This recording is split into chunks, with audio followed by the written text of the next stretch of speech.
Hi everyone, and welcome to Thursday's writing lesson. Now hopefully yesterday you enjoyed kind of creating a plan for your own story, so how to be invisible or how to fly. Today we're going to have a look through the success criteria, so all of the things that we would love to see within your writing, and then you can have a look back at your plan and maybe add some extra bits in.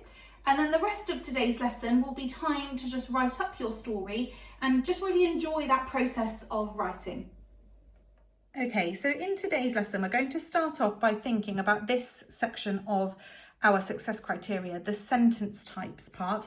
And we're just going to talk through really briefly each one so that hopefully you can include them in your writing. Okay, so the first one on your list is called a 2A sentence. 2A sentences have two adjectives before a noun. The glamorous, intelligent princess kissed the grotesque, warty frog. So you can see there that before princess, before that noun, they've used two adjectives to describe her. And before frog, which is the noun, they've used grotesque and warty to describe him.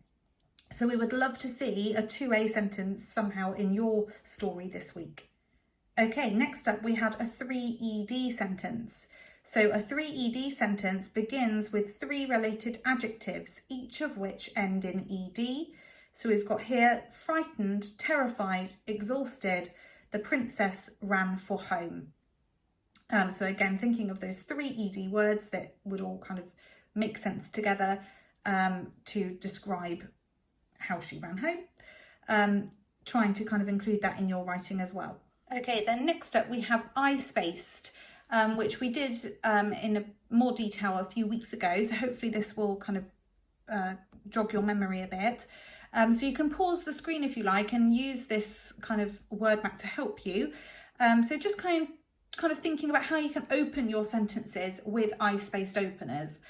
So words beginning with ing, a simile to compare things, preposition to tell us where something is, an adverb to describe how they did the verb. So snatched is the verb. How did he snatch it? He snatched it hurriedly.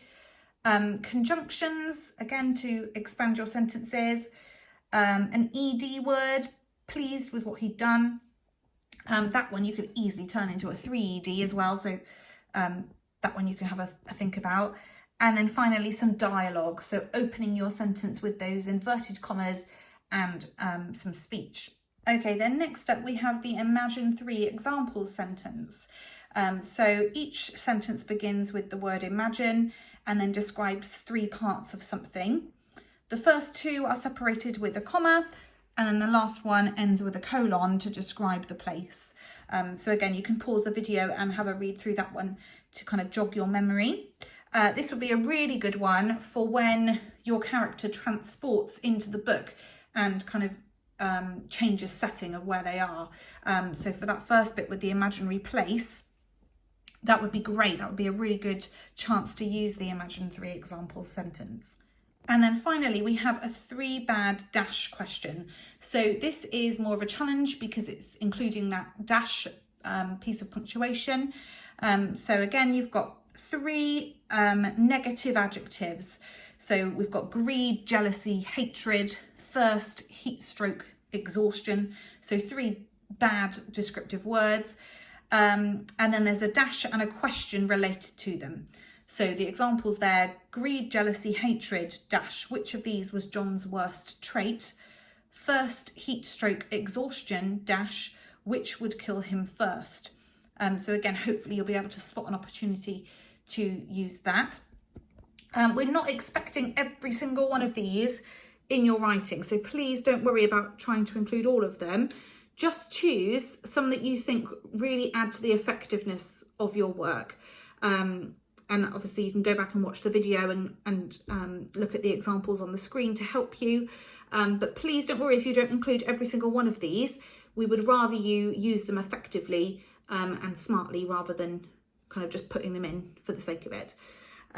So now you're going to be left to just have time to write. So we've gone through the success criteria today. Hopefully you're just bursting with ideas and willingness to write. So yeah, I'll stop you here and I'll give you as much time as possible to write out your story. And tomorrow you're going to have a chance to finish any bits off and to edit with a red pen. Well done for your hard work today, and I will see you tomorrow. Bye.